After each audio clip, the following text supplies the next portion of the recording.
So I'm up here at my listing in Las Vegas, which I posted an earlier video of the drive on the way out here. So I'm going to give you an orientation of the property itself. Here's the entrance right here. You got one pasture to the left and plenty of solar panels to run the whole darn place. They have a concrete driveway that loops around in front of the house and then back up by the barn. And then out here are several pastures. 1, 2, 3. The horse.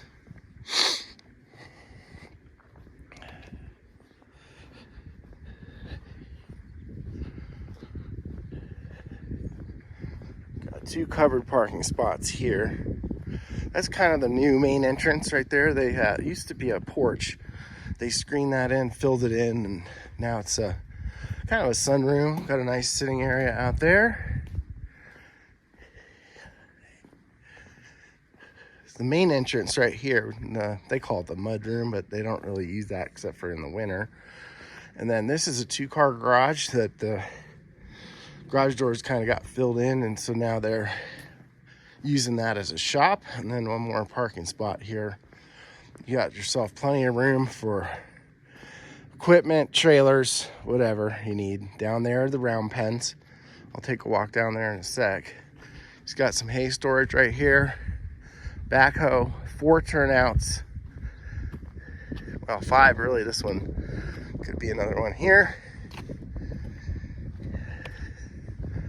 Then another barn for equipment.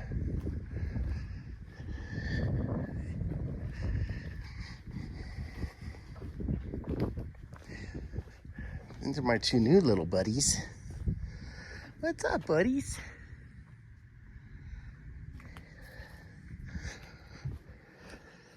If I get a chance later, I'll do inside the house too, but I think we've got enough photos of that.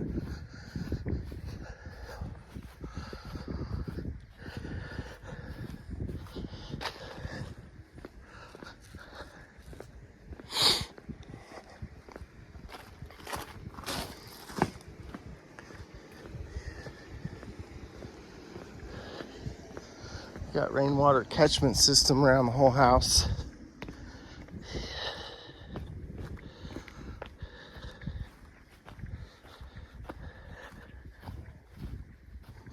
This is a new deck that they're building, currently underway.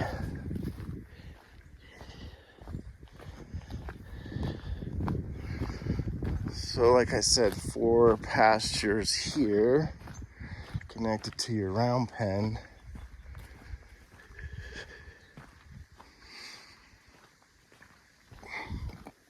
Here's a view of the back of the house.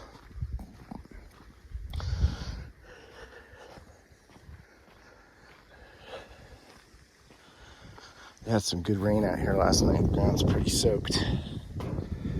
Look at that. Very nice.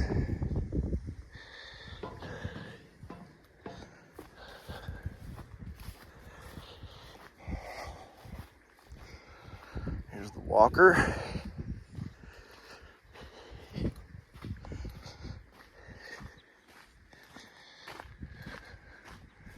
Another round pen.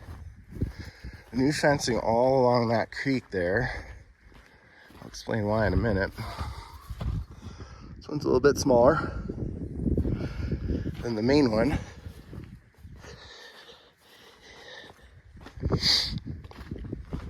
So they did have a fire come through here last year, Hermit's Creek, Calf Canyon, and it didn't touch any of the buildings, but it definitely came through the pastures. You can see some signs of it over there, and it went straight up this hill here. So you can see a few telltale signs of it, but all that undergrowth has grown back. It's quite remarkable. So anyway, the fencing all got burned up. So it's new fence all the way along this northern boundary of the property line. It's all smooth too. There's no barbed wire, of course. And then that's a nice big arroyo down there. Not sure where all this dirt came from. Maybe they've been excavating it or something. Have to ask them about it. Anyway, there's a pass-through over there. So you could bring animals all the way up there from that pasture, all the way over to that pasture.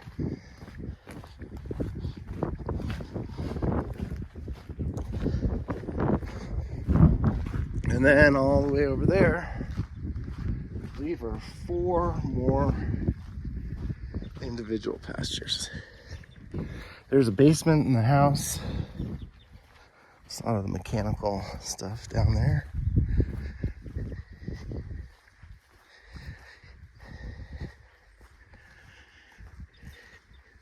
Got a little orchard in the garden. Come back up and around. There's your propane tank.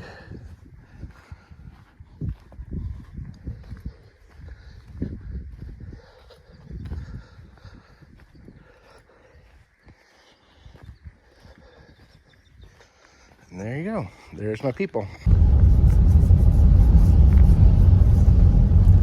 Just doing a little sightseeing up the road here for my listing. There's not a whole lot out here. I think I counted maybe 2 addresses. There is a lot of private property, I think, though, on both sides of the road. No national forest access that I've seen yet. I'm heading back into town at this point. Since I don't have any cell phone coverage, might as well shoot video. It's really pretty up here. You can see some of the more affected parts from the fire last year. A lot of stuff burned. It's spotty, but a lot of stuff didn't burn. It's just crazy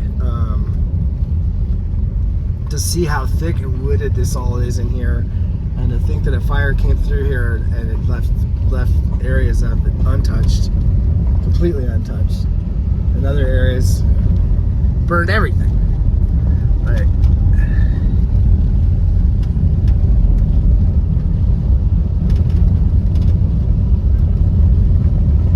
Really gorgeous. I think I've been maybe 2 or 3 miles up the road past my property. This is county road, so it is maintained and it's really in pretty good shape.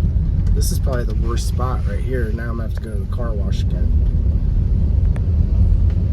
But besides that, you know, and I haven't passed another single car either. Nobody's up here except for me today, which is a little bit surprising. It's a beautiful Saturday afternoon.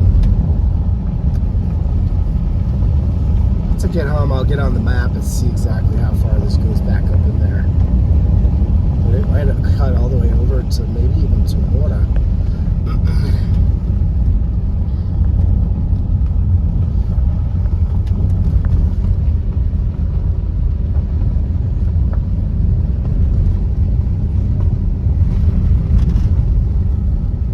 So it's like fencing, pasture.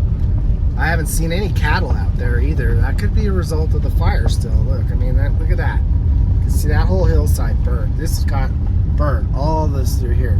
I mean, maybe people have moved their cattle out of and haven't brought them back, or the cattle dispersed, or the cattle burned up in the fire. You know, there's, I guess, a lot of reasons. But you can see how green everything got, you know, as far as the grasses and the undergrowth. There's a whole hillside that got hit there.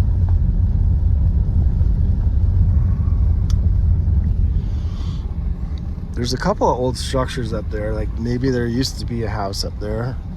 Maybe it's further up the road, or maybe it got burned, you know.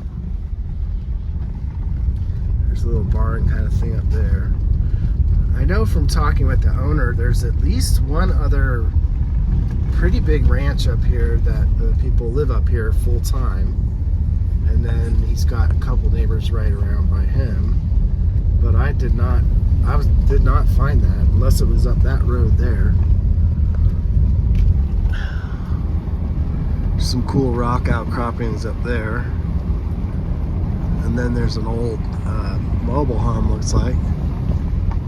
Doesn't look like anybody lives there though.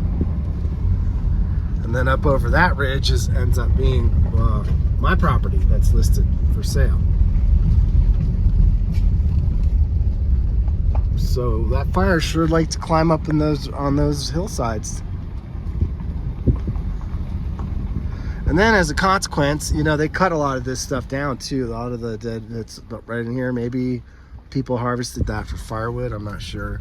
There's a little wash right here, and I've seen like some incredible signs of flooding down in here. And I think this is all fairly recent too. Like this was all underwater.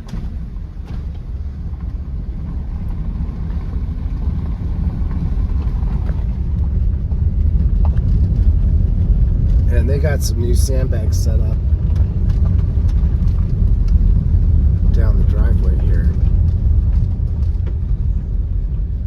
So this is the back corner of my listing that's 20 acres. And this is the driveway to the neighbors. And the property that I have for sale, you can see that fence down there. That's the last pasture. But it does go back up this hillside a little ways. There's like a little triangle of it that kind of got cut off. But you can see that they had to sandbag this road up here to keep the water flowing through that culvert down there. It looks like it came up and over the whole road.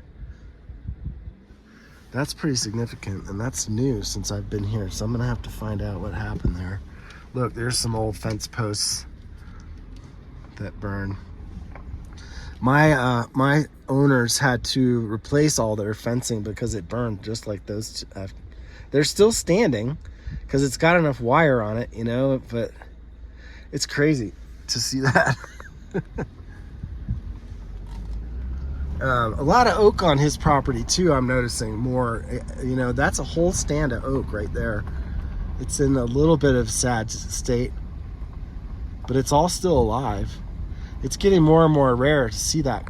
It's really become an endangered species in the Sangre and Cristo mountains, that type of gamble oak. That whole hillside right there is oak too. So the fire did get up in there a little bit. That's on the back side of the barns and stuff. They lost a few of those ponderosas, but most of them are fine. And you can see a lot of that undergrowth, which is all mostly oak, by the way, those little shrubby things. It's all coming back and looking pretty good. So here's one more driveway where there's probably a neighbor that lives up there, but I can't see the house. And then, sorry for all the shaky pictures, coming back around here, there's the property. So it's pretty prominent, sits on the road, but you know, I've been up here for an hour and a half now, and not a single other car has driven by.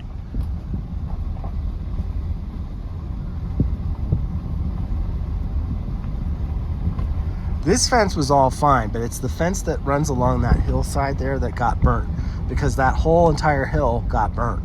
But you can see, like, okay, down here is a little bit more affected. There's some much more dead there, but most of the ponderosa on that hillside survived. No problem. And then coming down here, there's some nice little cottonwoods. So his last pasture extends all the way down here. And then the property line is basically where that burnt cottonwood is. So here's the corner right here of his property. And then it cuts back up. It actually cuts straight up that hill. So that whole ridge side there is part of the property, but he re-fenced it on the inside of that arroyo.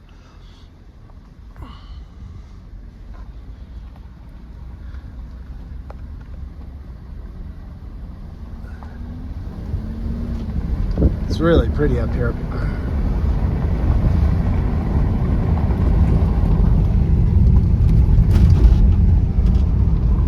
I don't know who owns that. That's a whole nother pasture or open area there.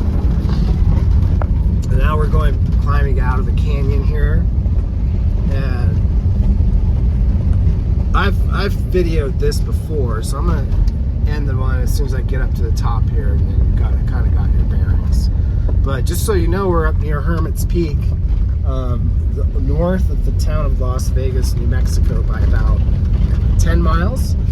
So if I just left the house and I'm heading to Walmart or Tractor Supply, it's going to take me about 15 minutes to get there. That's it. So it's really private, quiet, and rural, and you know, still close to town. So really very appealing property for someone with horses that Texas is not a possibility because it's too hot or too humid, and Colorado's not a possibility because it's too crowded and too expensive, you know, this is a really good option for you to consider. It's about an hour and 15 minutes to Santa Fe, where you're going to find a little bit higher level healthcare. There's a hospital in Las Vegas, but it's kind of small, and I probably would only go there if there was some sort of an emergency, you know. But Santa Fe has much better healthcare than it did even 10 years ago, because we have 2 hospitals now, and there's competition going on, so everyone had to kind of step up their game. I just had a really long conversation with somebody about this yesterday, as they're, you know, planning on relocating down here, and that was a pretty important issue for them, because, you know, they're getting older, and one of them has had some health issues, and they wanted to make sure that there was you know, availability and infrastructure of healthcare. I will say on top of that, though, that it's not easy still to, for example, get a primary care provider if you've just moved here. A lot of them are not even accepting new patients at all. Other ones, you'll wait 4 or 5 or 6 months to get that first appointment. So just keep that in mind too. That's nothing that's necessarily new. New Mexico has had a chronic shortage of healthcare workers. It's the whole entire time I've lived out here, which is over 30 years now. So just the pay's a little bit less, but, you know, I don't know. It's a trade-off for those young guys that just spent 10 years in college. Do they want to live out here? Look at that big hawk. Just took off from the top of that telephone pole. Woo! It's probably a Cooper's hawk, or it could be an eagle. Get under it. No, it's a hawk. Red tail. That's a red tail. I got distracted. Anyways, I have lots more to say about that along the way, but I'm getting back on the paved road here, so I really need to focus on driving. But if anyone has any questions or wants to chat about that more, I've got more that I can say about the state of healthcare in northern New Mexico. I'll stitch all this together and have it posted soon. Bueno, bye.